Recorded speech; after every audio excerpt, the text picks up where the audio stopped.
the stories of eternity.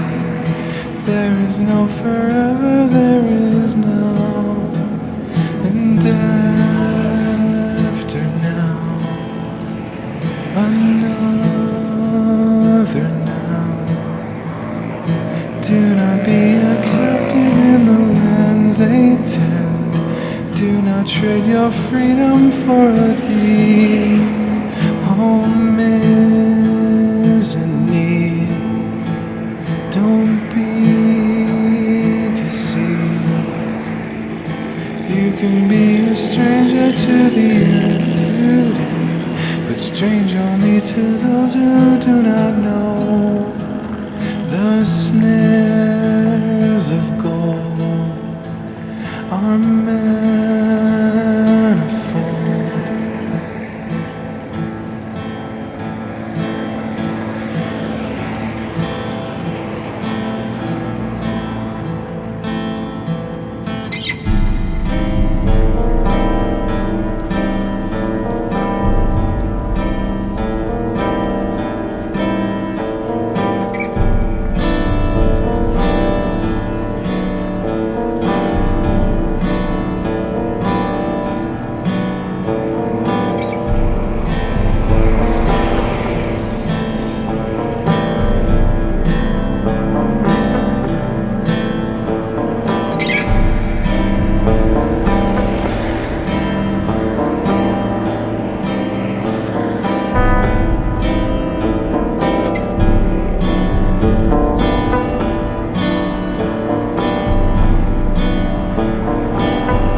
Time up and don't let them go.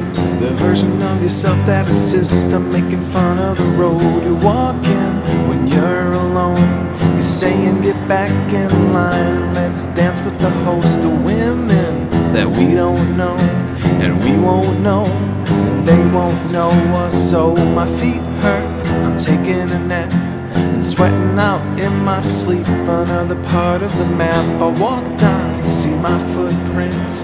They're making circles now, but wait up, I have a new direction. I tied him up, now he won't make me second guess myself and doubt every step that I take.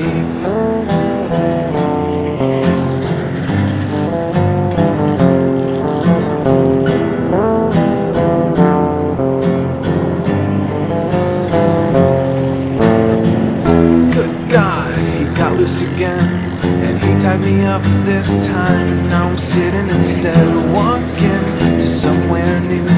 Even if I could get loose, the best they're stolen. My shoes are burned, all my treasure mess. Little does he know though that I've got a million copies of them in my head. my drawers, not far away from where that idiot keeps all of his porn. I found out his big mistake. The ropes around my hands aren't tight, he just used masking tape. I broke them with no problem. Listen closely, you can hear that degenerate hum.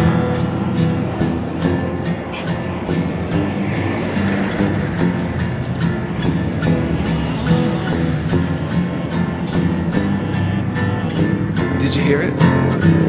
Time up and don't let him go.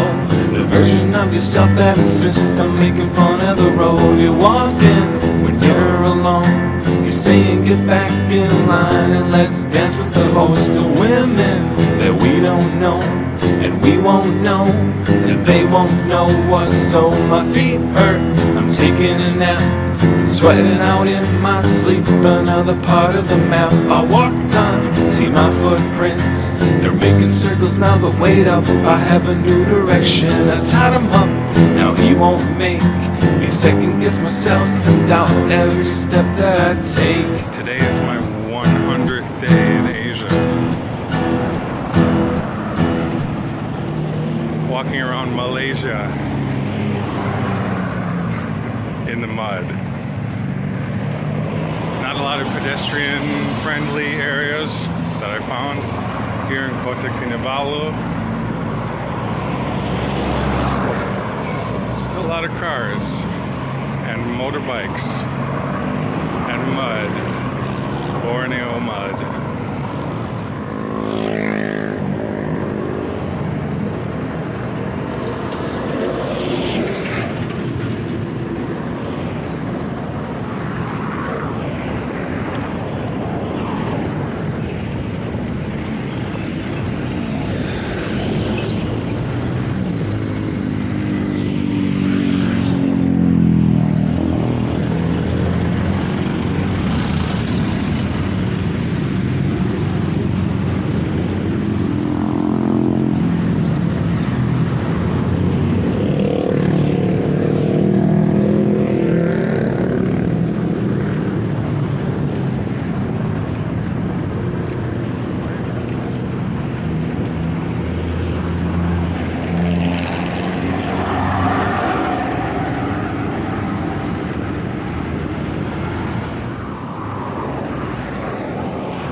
Okay, new milk tea and water, $4. I should say 4 ringgit 50 cent.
I just bought, this is like $4 worth of things here. And people take pictures with me. That's nice.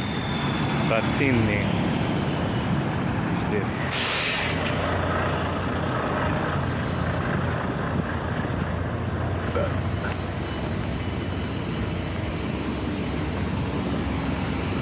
Malaysia, yes.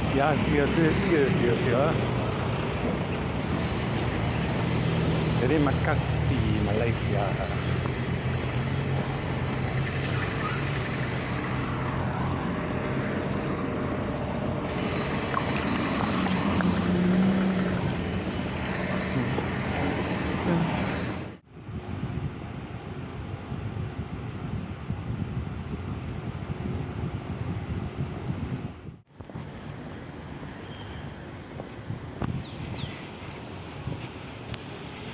Hello dogs, do you want to be on my YouTube program? Hello.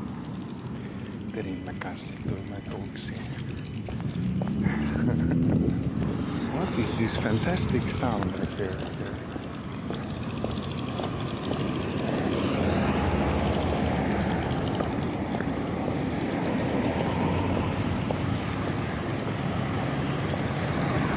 No fucking clue. Taska insani yataman chara mengatal kini dibuka pendaftaran terhat. Of course. Look at that shit. That's so fucking beautiful. Excuse my French. Okay, so whoever had the idea to send me to Malaysia in May, just because it sounds like Malaysia. It is so warm here. I was born and raised in Wisconsin. And it's so freaking hot. I just sweat. I sweat. No idea what to do in this place. It's so beautiful, but I just sweat. I will drink some chrysanthemum drink. Hopefully it make me like the royalty of Japan. I read something that says Malaysia is the only country in Southeast Asia that trust Chinese more than Americans right now. And I think I single-handedly have to change that on the ground floor. Just to win back the one that got away. There's a Seventh-day Adventist church I just passed up. It looks like half open.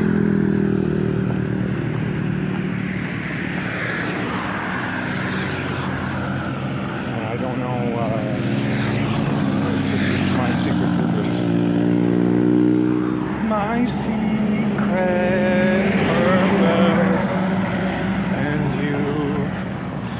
Anglican church. The English church is here. Anglicanos.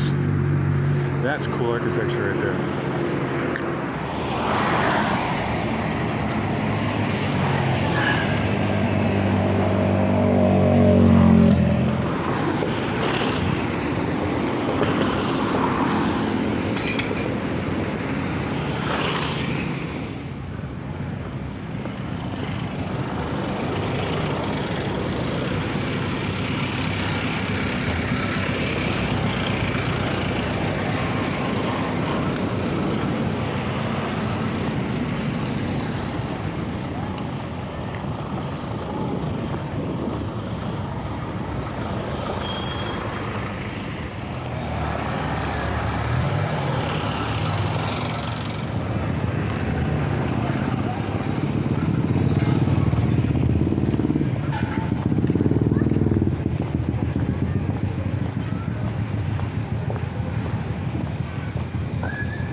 There's glass trading in Kota Kinabalu, Malaysia. We have some evidence of Chinese religion and bye-bye going on.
Such an interesting mix of cultures. It's like Chinese and Arab and so many different things. Chinese and Arab and flags of things I don't know. India, Austronesian culture, Bumi Putara.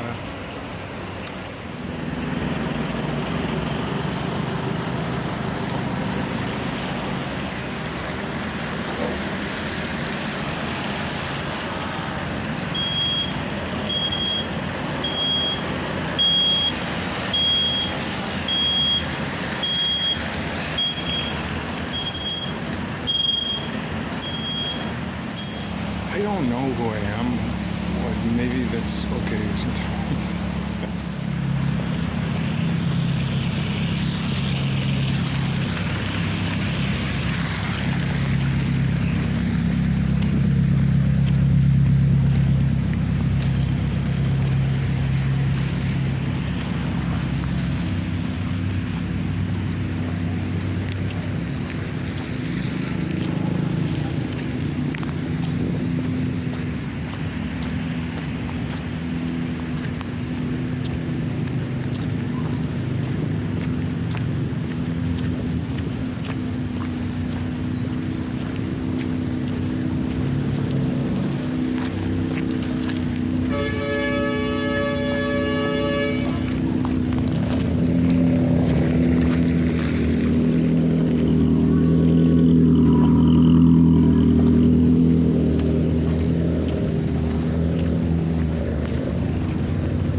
Thank you, God, for my life. Thank you, God, for my life. Thank you, God, for my life. Thank you, God, for my MFing life.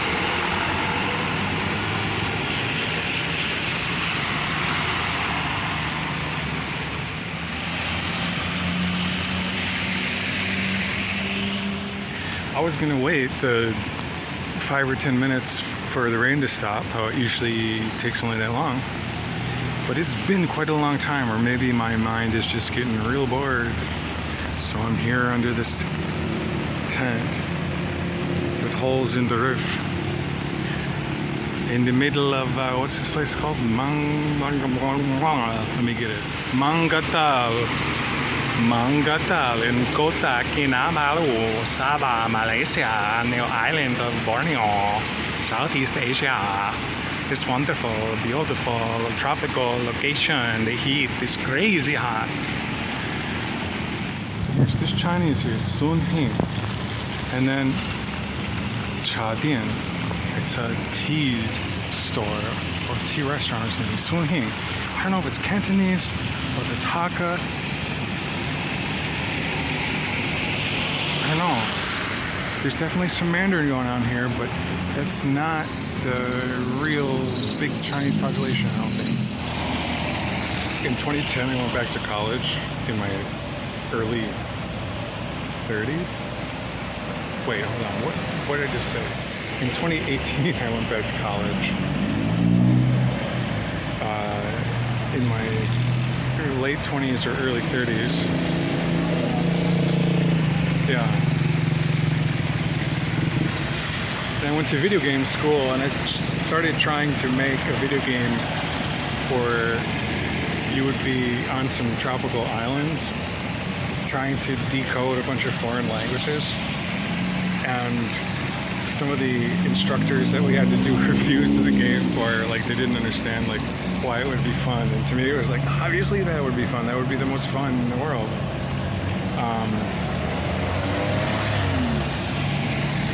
And that's my real life now. So, and it leads me to my theory, or at least my understanding for myself, that people who make games are really trying to live, but they end up just making a simulation of that. So right now I'm kind of bummed out that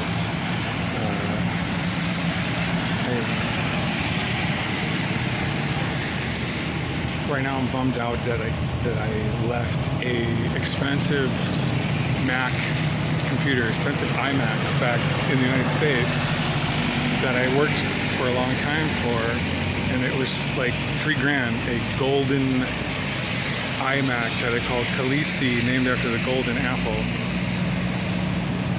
of mythology, of Greek mythology. And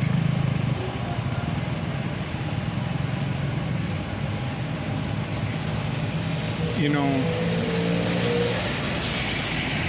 I'm bummed because I don't have that, and it's a really nice machine. But the thing I did on that machine was I started making a video game and finally got to a point where I made a lot of that game that I was trying to make in the video game school in Milwaukee at METC.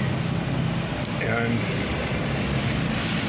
I guess I just got to a point where it's like, I really, really want to go to islands and study a bunch of different, like, not even just study, but actually like decode in real life a bunch of languages. And with Google Translate that you can do with images right now, that's just like one of the main mechanics in the game. You can just use the app to do that, and it's fantastic.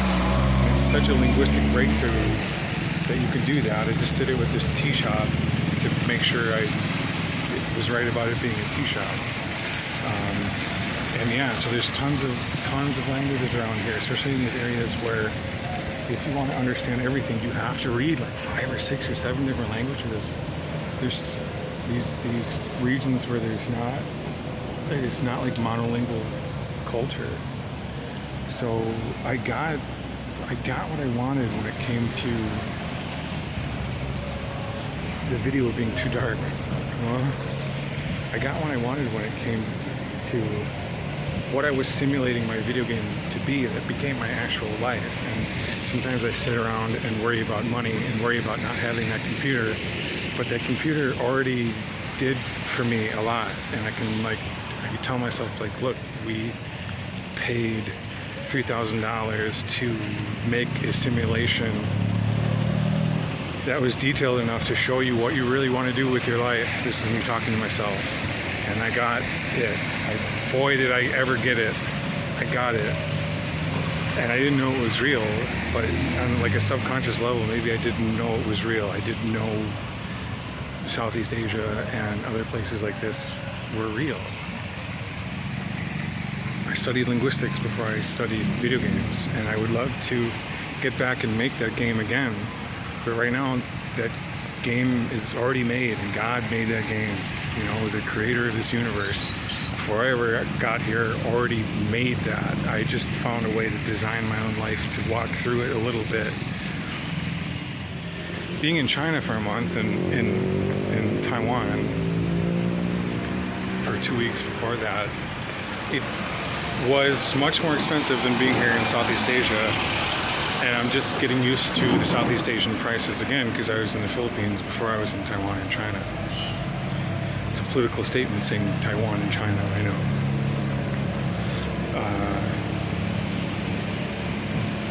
But that's what my passport says, and China let me in, so I'm saying it.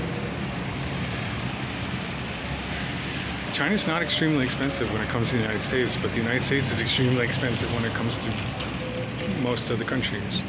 And being back in Southeast Asia, it's like kind of having the beneficial shock of like, okay, the money lasts a long time. You can do a lot, and there's so many things here where a really common price is 2 ringgit, which is like 40 cents US. 2 ringgit. The amount of different things you can buy with 2 ringgit is ridiculous.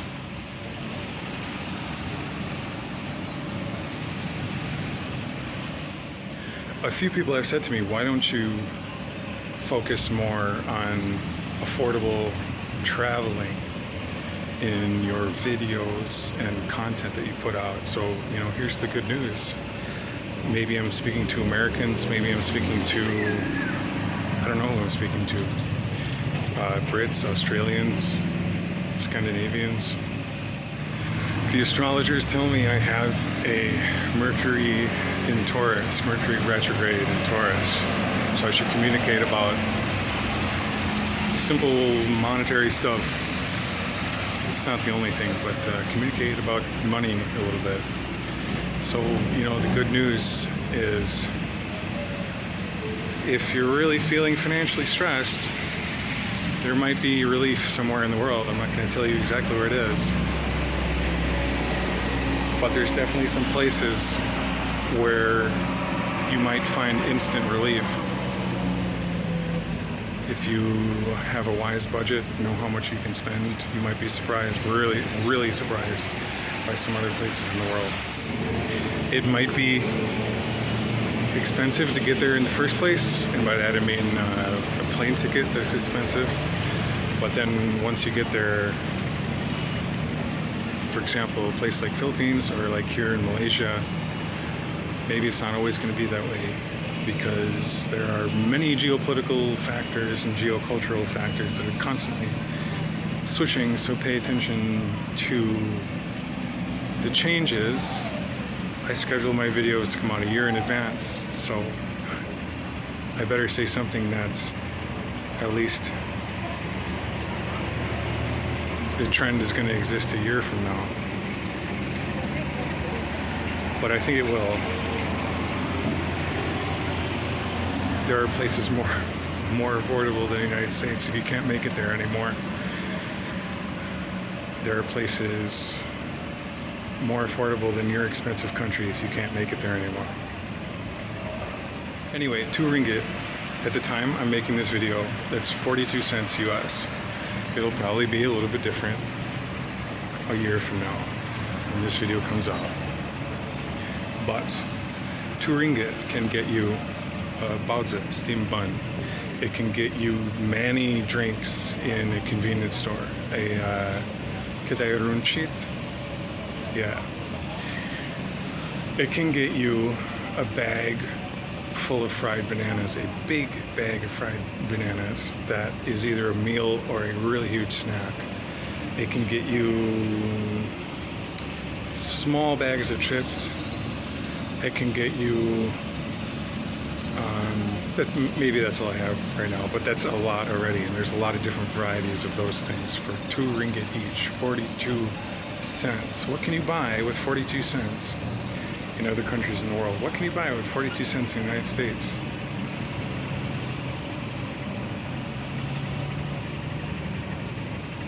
I'll tell you what you can buy with 42 cents in the United States. You can buy a meal for your future in a different country. And so that reminds me of the infomercials for charities that used to be on TV, you probably still are on TV maybe. For just 42 cents a day, you can pay for a child to eat a meal. Pay for yourself. Save a child, save your inner child. Save yourself. Save yourself. I'm talking to myself, but I talk to myself a lot about this, and this is what I would tell myself. I wish I would have done this 10 years ago. I wish I would have known about it 10 years ago, 20 years ago. I wasn't ready for it for some reason. I was preparing in some way, some spiritual way, or some, I don't know, some all sorts of ways. But yeah. Wish I would have started a long time ago at what I'm doing now. But maybe I did. And maybe you did too.